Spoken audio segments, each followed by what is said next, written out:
Hi, everyone. Welcome to the Unfiltered Path Podcast, where we explore life's journey without the constraints of filters.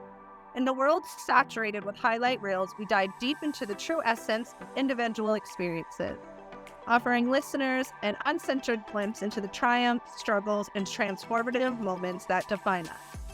Our mission is to provide hope, inspire resilience, and remind you that every path, no matter how windy or rocky, can lead to growth and enlightenment. Join us as we navigate the uncharted territories of truth and to be moved, be inspired, and discover that you are not alone in this unfiltered journey of life. Hello, everyone. My name is Danielle. I am one of your co-hosts today. I am an aerialist. I'm the owner of Aerial Jade. That is a fancy term for performing suspended in the air. Essentially, I'm the bird of the circus. I'm also an educator, so I teach other people how to do it too. I'm here with my co-host. Hello, everybody. My name is Graham Duval. I am the owner of Valüd Productions. We provide video marketing strategies to businesses to help them become more successful. I'm super excited today to be joined by my awesome co-host. Hey, good morning, everyone. It's Trinity Baker. I am a mindset coach, so I help take people from that survival mode that 86% of Americans are in and bring them to thrival. And I am excited to have our guest here today. Jim, would you like to introduce yourself? Certainly. My name is Jim Keenan. I'm the owner of Keenan Technologies out of Scarborough, Maine. I actually help small businesses here in the state of Maine kind of meet their insurance needs for cybersecurity, help them with their networking, help them keeping their systems up and running. I've been in business it'll be 10 years, my next anniversary, so that's awesome. And I love to work with small business people. At the same time, I am also a BNI Maine director. So I help chapters and members with their networking and try to help them see things from a different angle. Happy to be here today. Thank you. I just want to take a moment and say, not only did Trinity write a book, she has now created words. Say that word again. Did you catch what she said? Thrival. I have to figure out how you submit a word to the dictionary to be an actual word. Survival, because it makes sense, right? So we can be in survival. Why can't we be in thrival? I think that's like all of what life is about, is just being in this thrival mode, thriving through challenges, through barriers, thriving through all of our enjoyment and happiness and just embracing. I don't know. Thrival to me is like another word of saying embrace and just live. So I'm going to create that word. That's super awesome. Thrival. And like, you could have it as a way to help stand out for your business. You know what I mean? Like thrival, like that's a good way to stand out for sure. Like, oh, I created a word. Yeah. I am going to get one of those light up signs behind you, Graham, and put it on my wall. Yes. Thrival. Yes. I love it. Yeah. I think that actually leads pretty well into one of the things we were talking about earlier before the podcast started, about standing out as a business professional, and one of the best ways to do that, and I think that is one of them right there. Go invent a word.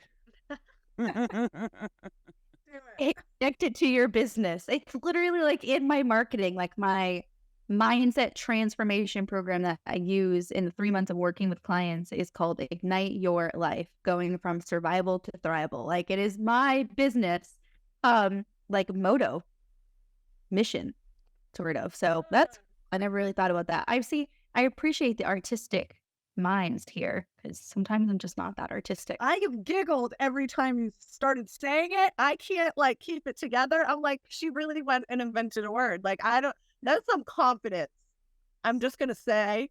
And I love this group today, because just before we were on the podcast, we were talking about Jim has some of our favorite swag in terms of like business swag. He has a pen that glows quite bright. And we were discussing how I found my daughter drawing with his pen in the middle of the night. She had a piece of art that I made her go to bed before she could finish, and that just was not happening. She got the glowing pen. Yeah, and then I was talking about how I've had like 6 pens die on me this week, and now I'm using Jim's pen And it is so high quality that it's not going to die. Just know it's not going to die. It's going to be the pen that lasts forever. No pressure there. Thanks. All of a sudden next week I'll get like a PO box, like the delivery of like 8 pens, just so we can live up to that high standard I just set for you, Jim. But you know what? Jim's like really all about swag. I think one of the first times that we like really began to like get close, Jim, was when we were in the B&I summer games, and it was all about swag, right? We had to like take pictures with swag, and I know B&I swag, so I'm driving from Rangeley to Lewiston, 2 hours. Jim is driving from Southern Maine to meet me halfway to give me like this giant bag of swag. But not only did he give me a giant bag of swag, he had like 8 of his own swags that I put on and take pictures with. And so talk about dedication and giver's gain. Jim, I think, is the definition of that giver's gain. Thank you. Again, no high standards set at all. Oh, simple that was. Thank you. Thank you. We have a question from one of our listeners, and I think it would be a really great question for us here today, especially with our guest. It is from Dr. Catherine Locke, who was one of our former guests, who we hope to have back on our podcast. She asks, what is the lesson y'all have had to keep relearning in your entrepreneurial journey? So what lessons have we had to keep learning in our journey? I think it's a good one. Anyone want to go first on answering that? That is a really good one. I think so. So Fair amount of self-awareness. Jim, what are your thoughts? I can actually speak to that very well, because I'm an IT company. Things change. You have to be able to, kind of go with the flow. And when that client calls and says, hey, you need to, we want to use this software instead of that software, things like that. There is a lot of lessons to be learned, in that maybe I'm not, yes, I am the expert, but I am not the monarch of what happens. I kind of have to give up a little of that control once in a while and say, hey, yeah, I agree with you. Let's do that. Let's compromise. It becomes a thing of compromise to make sure that, I want to make sure my clients are always secure when they're online. I want to make sure that their data is being backed up. I want to make sure that their machines are being monitored, so I can tell when a hard drive is going to fail, things like that. I would rather be proactive. And sometimes in dealing with people, that's a small lesson that you have to learn, is that you can't always you may think that you have the best plan ever, but when you work with clients, you have to adjust that plan almost every time and say, all right, I understand what and you have to you have to be very humble, and you have to kind of say, it's, as much as you want to say it's my way or the highway, I have to assume that, Graham, you're the same way. Somebody's creating a video and you're like, this is really how we ought to do it. And 90% of the time, everybody's like, well, you're the expert. We'll do what you want to say. But then somebody's going to say, well, I have this idea. And you're going to be like, I don't think I like that, but I have to let them try it. So I think that's a big lesson for a small business owner, is being flexible on your standards, even that, I'm willing to hear other avenues of how things work. Most definitely. I love it. Yeah, that is a very great point. And yeah, you're right. It's like, okay, this is the way that we typically do it. This is the way that we have gotten results with things.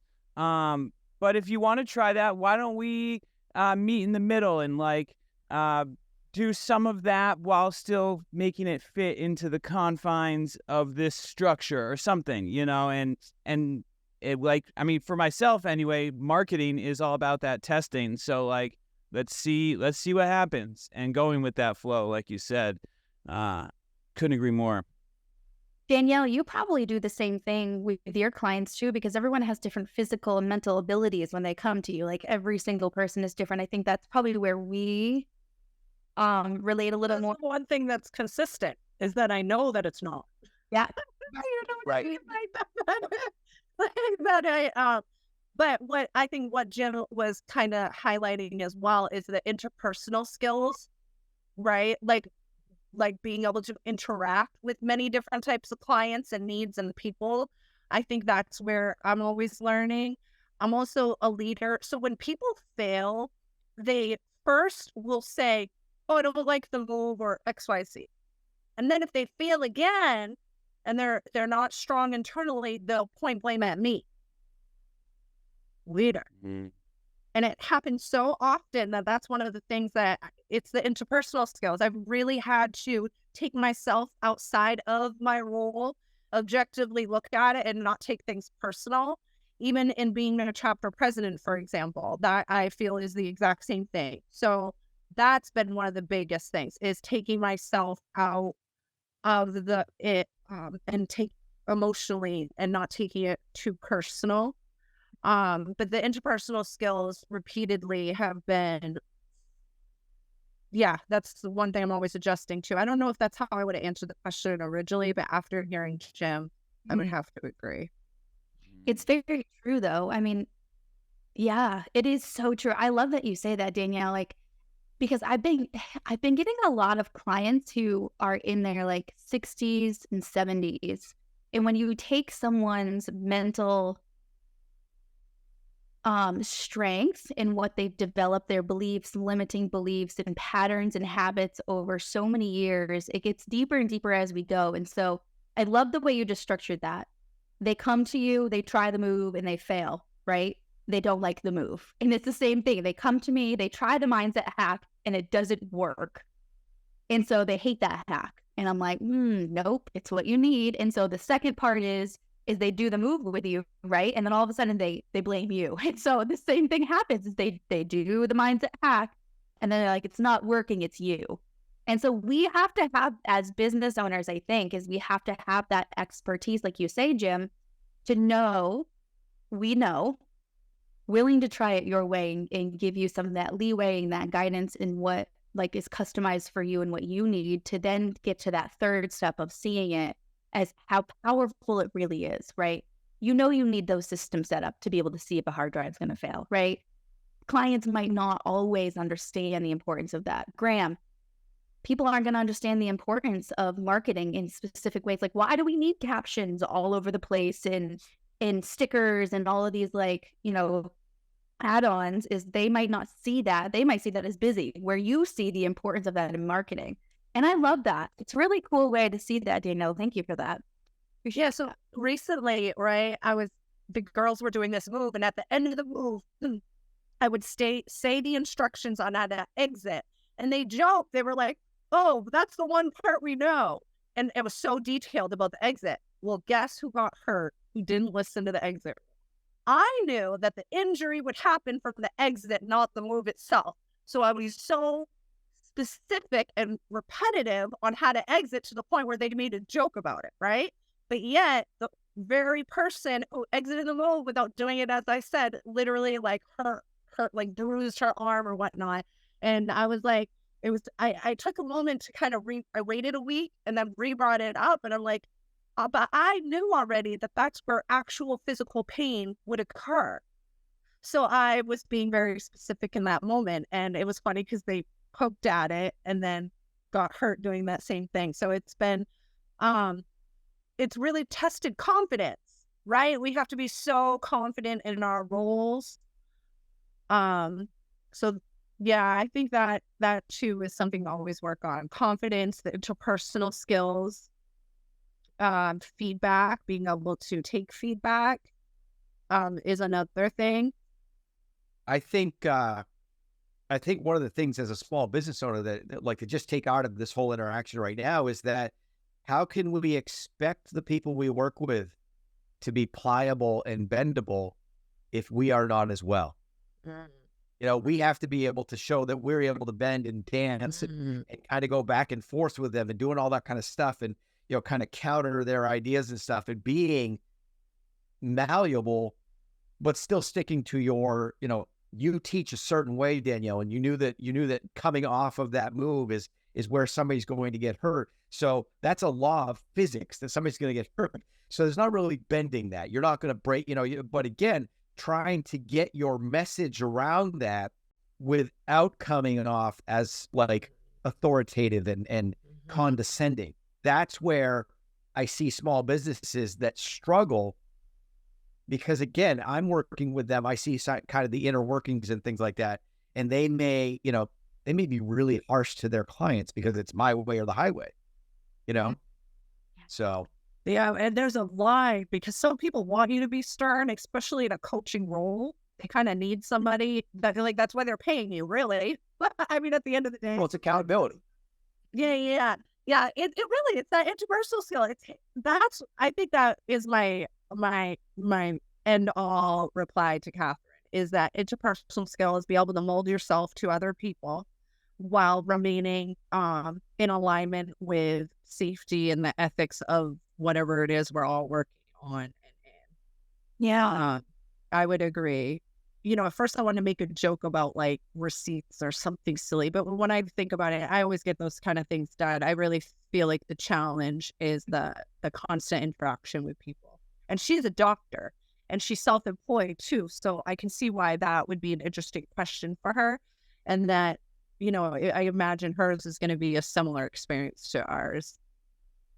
Yeah, and I think it also like brings back down to normal person mode being a business owner. It's like it's really not that scary. Anyone can do it. None of us here, I mean, we're building the skills as we go. We didn't have these skills. You can go to business school and still not have the skills needed, right? Will business school like set you up for? Yeah, absolutely. But anyone can do it. You don't hold yourself back just because you don't know. Everything that we know and we've learned over time in the journey of business from those challenging times. I would challenge any of you to go to any university and look at their curriculum and see where there are classes that help, like small business networking. Again, the right mindset, things like that. Things that we all do on the outside of school. I think that's why, like it's so important having the education come through the BNI portion and teaching you how to, again, interact with people. Because again, when you look around your chapter, you're like, I don't ever want to do business with that person. I don't like that person, but then after about 4 weeks, you're like, you know what? That person's not so bad. I've got a chance to kind of figure out how I can work with them. You've become malleable. You've become more accepting. So yep. Again, I don't think there's a college out there. There may be, but I've never heard of like a networking 101 or things like that. So, and that's one of the most important things as a small business. Business builder. That's the university. Right. I mean, that alone is like worth the BNI yearly fee, right? Like if you look at the BNI yearly fee, and what business builder and all the education and podcasts and all the opportunities to network outside of the meetings and outside of the referrals and thank you for closed business, like that right there. I mean, I don't know how much a college course costs, but that is worth way more. I'm sure a college course is. You know what I think the value is? Like the amount is I can't even get some of my besties to call me on a regular, but I guarantee my network partners see me once a week. Mm-hmm. Yep. The same people that have the same mindset as me, or trying to be, or growing together, or figuring it out. The same people that like understand my struggle. Like we just had a travel agent join, and I said to her, I go, listen, you're commission based. If you're stressed out, you can call me. I understand. You know what I mean? If you're having one of those months, call me. I understand completely. Please know that you can just call me for that. And I think she just needed to know that she could do that. Because I felt that way. That for me is why I am like 4 years into BNI without even like blinking eyes, because I love that. Like I can count on that. And I don't, like I said, I wish my best friend would call me once a week for sure. Sometimes she's so busy, I don't even get that. So I get that from my networking partner. And I like that. That belief, it's that like belief partner, that support partner that we get. And the consistency of it. Mm-hmm. So I've told this story several times when, presenting to other chapters and stuff like that. But when I first heard of BNI, I worked for somebody else and I was a technician only. I wasn't responsible for sales and stuff. And I was sent to the meeting and I looked around, I go, this is the dumbest thing I've ever seen. Why would anybody do this? And I went to my boss. I'm like, what are you doing that for? It seems like such a waste of time. And again, I'm used to looking at the computer and fixing it and stuff. And he told me, he goes, over 90% of my clients are from BNI. Mm-hmm. So as we're looking at that stuff and all that, and as I went out on my own, I realized that either I could, spend money with the newspaper locally. There's a lot of stuff that I could do. I could focus my efforts on Facebook. And the problem is that all of those, I could not control who was calling me back. Who was seeing that. If I had Graham do 40 videos with me, I can't control who's going to see that and call. It could be, somebody in the retirement home that's like, I really need your help. And then I have to go, I'm sorry, I don't actually help residential clients. Then I have to let people down. Well, the thing about BNI and how it grew on me, I mean, look at, I'm a pretty high level director now and have moved my way up through all that stuff. And I sing the praises of BNI all the time to people. It's 100% for me. It's the network. It's the fact that I can pick up the phone and I can talk to a commercial broker about a business and stuff and ask questions, and he answers it. He answers that phone. It's those relationships, and along secondary is the education and then the camaraderie. But to me, as far like you say, seeing everybody once a week, for me, it's more about being networked with people, because this is my environment. This is where I am when I'm not doing stuff. So it's not like I'm interacting with people, but BNI makes sure that I do. I run a business that is very lonely. A lot of time in the car, a lot of time just sitting at a computer by myself, talking to people on the phone, but not necessarily building those relationships. So as a small business builder, and I've said it before, you don't have to go it alone. Exactly. So I've admired the founder of BNI says that, right? Changing the way the world does business. And I think that that's like one of those major parts is business for yourself. You're not by yourself with BNI. You have, like, I consider so many BNI members my partners in business. Like, when I was contemplating changing one of my trainings, Graham was my partner for that decision. Like, when I was contemplating what decision I was making and if it was the right decision, Danielle was my partner for that one. So there's been so many people, members in BNI, and it doesn't even matter like their line of work really, that have been that business partner for me, and they're not in the business with me, but I'm not by myself. That feeling of not being by yourself makes it so much less scarier. especially Yeah, one thing I like about people that participate in BNI that's kind of, I've only noticed recently, is the code of ethics. It's not that people don't make mistakes. I've had paintings that it just didn't work out. The vibe wasn't right between client and I, and it just didn't happen. So I have that like kind of, like not everything's perfect. So I'm humble with that. However, I'm ethically alive, right? There's somebody that came and visited our group when we first started, and she never joined, and she's flourished. She's on like her third location, whatever, but she's not ethical. She sells a service under a machine that doesn't actually do the service of the title. So she's having people ignorantly spend $3,000 on something that's not accurate. And it's a lot of money, right? And then she has like a smaller service that's like $200 that kind of rips people off too. And I'm just watching it year after year and people after people. And I'm just like, she didn't join BNI because she don't put the success of other people before herself, and it shows in her business.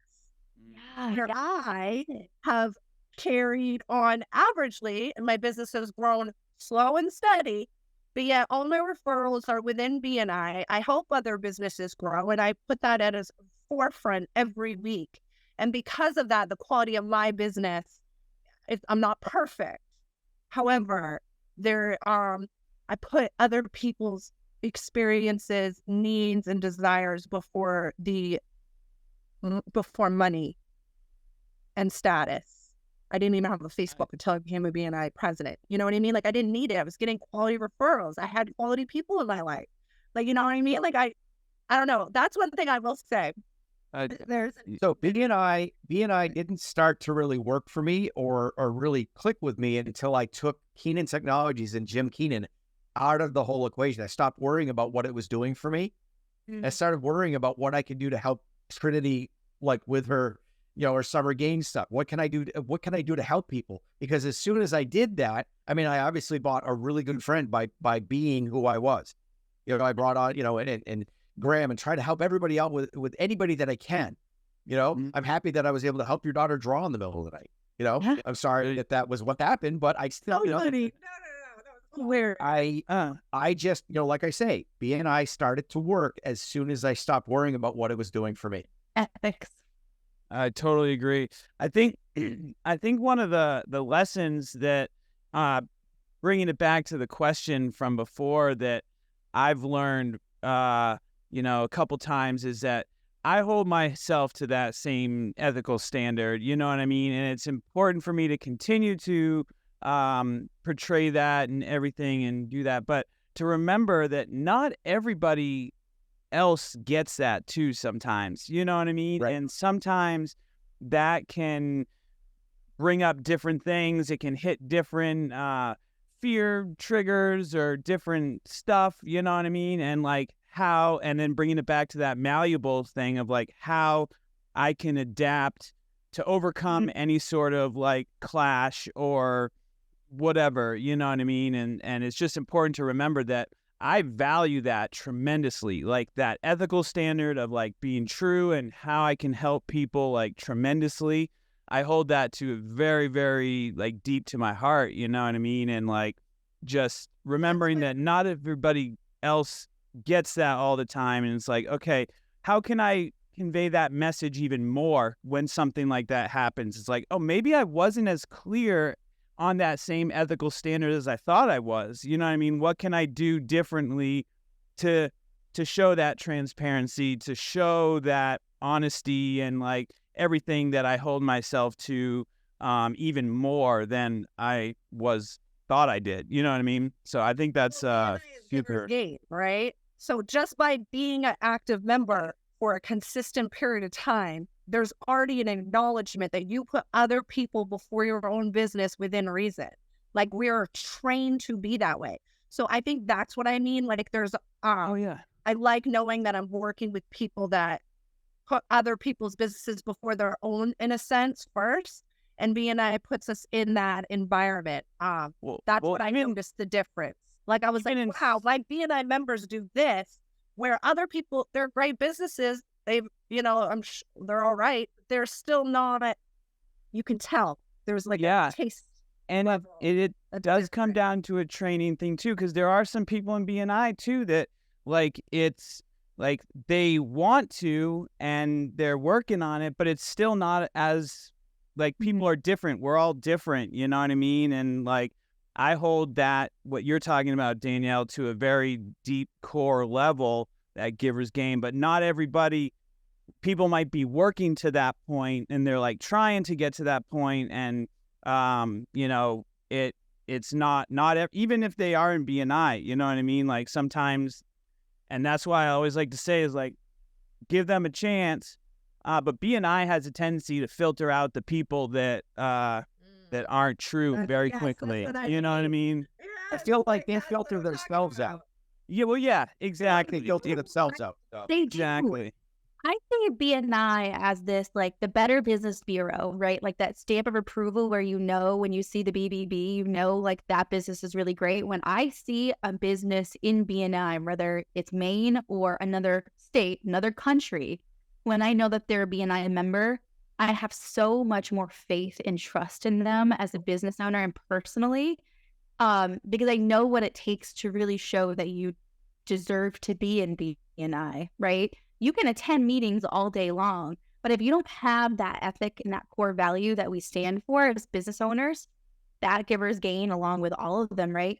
You won't stay in BNI very long because you won't see the value. If you're only looking at that dollar amount, like Jim said, when you stop looking at yourself, your business and your gains and start looking at others, their business, their gains, it just happens. It's what happens, right? And I love that too, because I'm in a brand new chapter that's just launching. And so we have a lot of new members who have never been in BNI. And so they're like really learning about what it's all about. And so we have a lot of visitors come in and some of them don't join.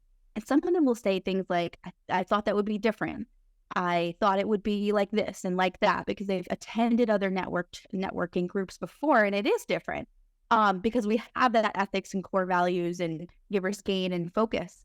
And I say to that is they're weeding themselves out. We don't want people who are self-focused, who aren't going to give that. I love that you said that. It don't weed them right out. That was my point. And BNI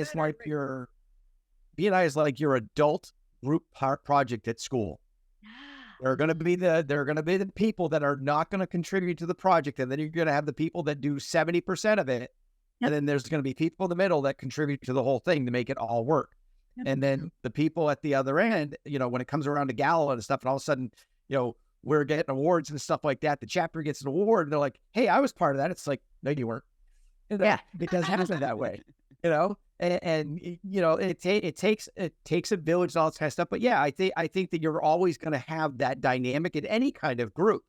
You're always going to have the people that are in there that are not quite as dedicated to the group. And you're right; those are the people that will eventually, weaken themselves out. It doesn't hurt though, as people that really get it, to try to do one-to-ones with those people a little bit more often, try to get in front of them and say, "Hey, what's going on here? What's going on there?" Exactly. I think that was like lagging as a member was when I was in between going from painting to aerial, and I was living both lives trying to make it work. And I started kind of slacking. And then so it was interesting in my slacking of being a BNI member. That's when I was like, it gave me the alertness to make a change, to make a decision. Clear cut. Took 3 months off. I came back as an LLC, only aerial business, stuck to my niche, and pushed through. Yeah. And it was seeing that I was kind of failing other people, that I wanted to be better for myself. So it wasn't failing my team members anymore. That's it was. Yeah, it is really. I think it's really cool. We have one more question from another listener that we can answer, and I think it'd be a great way to kind of end this episode. Anka Guji, and I think I'm pronouncing her name right. She is a BNI member, and so she asked us, how do you boost your mindset on a regular basis? Like, what is that thing that you do when you need a reboot? In the morning, at night, as needed, as a business owner, because we know that, like, as sole business owners, we're the only ones sitting here hyping ourselves up on a daily basis. So what mindset hack do you do on a regular basis that gets you ready for the day, keeps you gives you that reboot? Trinity, insert ad. Trinity Baker. I know for me, the one that I do, and it kind of ties into what we were just talking about, is connecting with people that I'm a part of, like as far as a group. Like I'm a part of the business group of BNI. I'm part of a professional group that is more focused on my specific niche, and so, which is videos, video marketing. And so when I need that mindset reshift, I'll first start by reaching out to someone in one of those two things. They'll get me to view it from outside of myself. And then I have my my let go affirmations and like all those things that I'll do, like quick meditation, prayer, stuff like that. And that's usually how I start the day, and or during the day, just like let go stuff. Because there's been some lessons in the past few days even, and that's exactly what I did, where it's like, okay, gotta call so-and-so, and then talk it through, and it's like, oh, okay, yeah, I feel a lot better. And then it's like, okay, what can I do to move forward? Have my meditations, let go, wake up the next morning, it's a new day, and we're ready to rock. I love that. What about you, Jim? Do you have anything that you do on a regular basis to get rebooted? So when the phone rings or I get an email, it is always a fire. People don't call me to say, hey, they do for projects and things like that. But most times when people contact the IT guy, there's a problem. So I'm immediately put into defensive mode. What can we, and then like trying to think of stuff like that. And it can be stressful at times. It could be, you get that one client who is maybe not that easy to deal with. And again, being malleable with them and trying to keep them, on the straight and narrow and trying to get them fixed and things like that. Really what I do is every night I actually play Call of Duty with my friends all around the country. We've got a guy who's in his 70s. We've got, most of us are in our mid 50s, and we just play and we laugh, and we are pretty sure that anybody under the age of 30 is cheating because they're better than us. But, so my release on that, and it has been for over 20 years, it's just been kind of that, that release into escaping into what a video game brings for me with my friends. And these are people that I talk to every day. One thing that kind of led to that, though, and kind of leading me into wanting to help people and stuff like that, I was an avid comic book collector when I was a kid. And when I was working for Best Buy, for Blockbuster Video out in Denver, I actually saw a little kid get hit by a car, and he was a regular person, like a regular client, a regular customer. So I went out and I helped him, and through the whole thing, and he ended up going to the hospital, and Blockbuster put together some stuff to give him to his family and stuff. And when I went to deliver it, his aunt said, "Larry, tell Mr. Keenan who saved you." And he said it was Superman. When he was in shock, I was wearing a Superman tie, and that's all he saw. Oh my God. So, I mean, it stuck out. I mean, people gave me so much stuff, like sitting here watching me work every day. Oh, see if I can get it in there well enough. Put it in front of me. There you go. A lot of my stuff is that way. And so there are stories behind what I do. And yeah, to escape, sometimes I have to do, some things that, I know a lot of people look at and go, "Oh, that's so violent." It's like, believe me, you want me to do it then and not when I'm sitting at your server. So. Love that. I think that's like we talked about in previous episodes, like that mindless stuff that we all do is very unique. Like all four of us here have different mindless stuff. And that's one for you, Jim, where you can really like disconnect with the reality and just put yourself into something else that gets all of those feelings out and has a connection to the people that you love, right? Like, I love that for you. That's beautiful. Yes, I'm referring to Call of Duty as beautiful. I wasn't going to say anything, but my son, I bet you won't say that to your son. Yeah. That's awesome. Fortnite. It's Fortnite on this end. Ah. Oh, Roblox over here. Yeah. Yeah. Roblox. Self-coping skills is literally like what I do for a living, and like why? Because I laughed at them when I was younger. So I do pretty well. Like, I mean, I can mimic everything you guys said. I don't think there's the meditation, self-soothing, praying. Sometimes just get down on hands and knees. Sometimes I really have to remember that my children only want a happy mom, and that everything else is kind of bullshit. Nothing really matters. It's all like just a smoke screen. You know what I mean? And so I try to remove myself from daily activities or work or all of those needs. Like it made me giggle because it was like I had like 4 messages when I woke up this morning, and it was all very like alert. You know what I mean? Like react, respond. Nothing like, "Hey, good morning, gorgeous," reaction. So I relate. All of mine start with "Good morning, gorgeous," even though it's an emergency. You've trained your clients well. I should work on that. Yeah, so I usually, and then I looked over and my kids were like sleeping, and I'm about to get them ready, and I could remember use for a slither that it just doesn't even matter.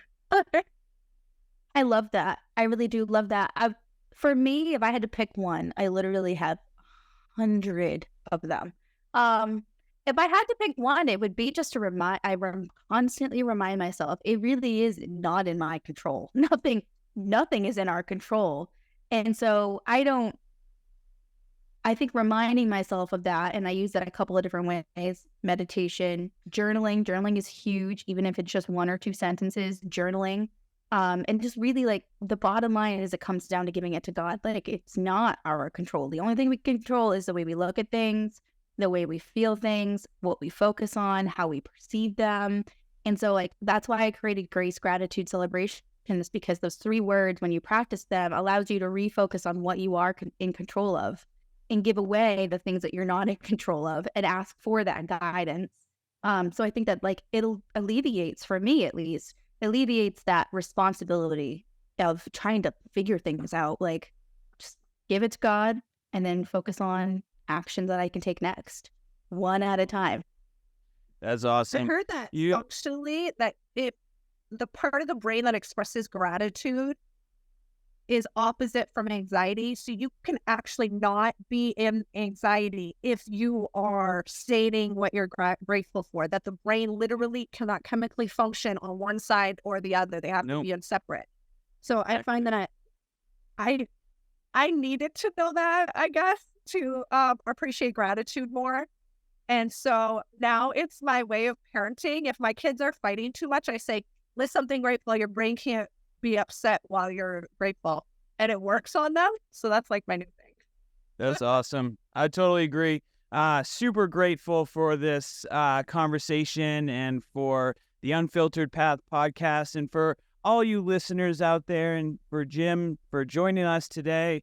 Super grateful for all of that. My name is Graham Duval. I'm the owner of Valüd Productions. We provide video marketing to businesses. You can find me at valudproductions.com, VALUD productions.com, and at Valüd Productions on social media. Follow the Unfiltered Path podcast. Also joined with the awesome co-host today. Hey guys, Trinity Baker. You can find me on all your favorite social media platforms, the Trinity Baker. That's also my website, thetrinitybaker.com. I have a free 5-day mindset transformation program that you can do. All you got to do is just go on my website, tabs right there. So go check it out. And he joined here today by my co-host, Spider Girl. Okay. Hi, my name is Danielle. I'm an aerialist. You can find me on Aerial Jade or Aerial Jade Art on all major platforms, as well as aerialjade.com. You can live chat with me there. I am currently focusing on booking out birthday parties as the spring and summer season is coming. And being Spider Girl is a particular niche I am focusing on as I do act as her. So that's all I have to say. And we're here with our wonderful guest. Have a great day, everyone. This is Jim Keenan with Keenan Technologies. You can find me at KeenanTech.com online. I am on Facebook and other places like that, but the best way to get a hold of me is right on my website at KeenanTech.com. I do want to say really quickly that I did not see the spider symbol, but I saw the pattern, and I was going to ask you if you were Spider-Man, but I was like, are you Spider-Girl? And I'm like, well, I don't want to offend her because I didn't see the spider. I didn't want her to think that I thought her clothing was like Spider-Man's uniform until I saw the spiders. So thank you. That was awesome. So Madam Web is a redheaded Spider Girl, and I couldn't relate more. I love Spider-Verse. I feel like it's the most accurate to how life actually is. Multiple versions of ourselves running at any given time. We can access all of them. And I am an aerialist. So even our hand spray we use to stick to the silk, I've been really, it's funny because I needed a superhero in my life, so I identify with being one and encouraging other people to access that version of themselves inside of them. So it's so cool that you brought it up today. I was giggling in my mind. The truth is, we had a podcast last night and then wearing the same clothes. And so I didn't want anyone to know that, I just went from podcast to parenting to waking up to parenting to podcast. Good. Love it. Make sure you follow the Unfiltered Path podcast on all places where podcasts are found and join us next week on the Unfiltered Path podcast. Thanks for having me.